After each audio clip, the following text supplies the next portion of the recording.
Halo teman-teman, ya sekarang ini ada informasi singkat khususnya mengenai ada aplikasi baru dari perpajakan dinamakan dengan Genta. Genta itu singkatan dari Generate Data.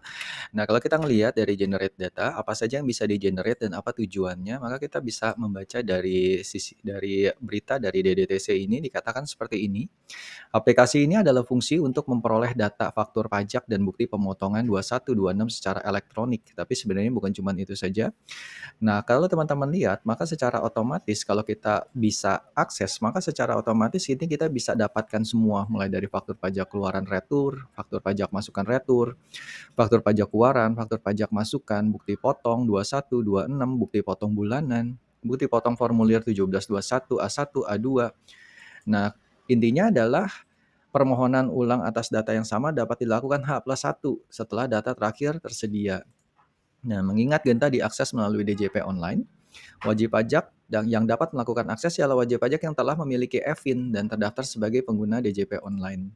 Nah, caranya gimana? Sebenarnya caranya itu adalah kita masuk dulu ke djponline.pajak.go.id. Setelah kalian masuk, biasanya kan kalian setelah masukin password, kalian akan diminta yang namanya mulai dari email dan sebagainya, two step verification, kalian masukkan kodenya, nanti kalian akan baru bisa mengakses Genta. Nah, Genta caranya gimana? Ketika kalian sudah masuk di DJP online, kalian cukup tulis saja genta.pajak.go.id.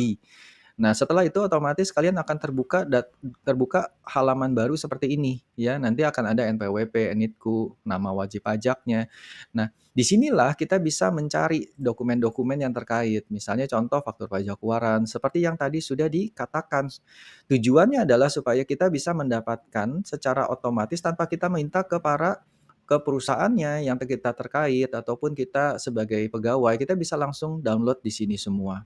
Tapi ingat teman-teman bahwa ini hanya untuk tahun pajak 2025 saja. Jadi bukan 2024 dan ke bawah ataupun 2024, ini hanya 2025 saja. Dan ini juga bisa dilakukan untuk per masa pajaknya. Ya, setelah itu kalian cari. Nah, setelah kalian cari nanti kalian akan dapatkan di sini semuanya. Karena posisinya ini tidak ada, maka aku tidak bisa contohkan seperti apanya. Nah, tata cara untuk masuk berarti yang pertama kesimpulannya adalah Genta ini hanya bisa diakses dari DJP online ya. Teman-teman akses dulu masuk ke djponline.pajak.go.id. Setelah itu kalian baru melakukan yang namanya kalian ketik saja genta.pajak.go.id dan itu setelah itu selesai. Oke teman-teman, itu aja videonya. Semoga video ini berguna buat kita semua. See you, bye bye.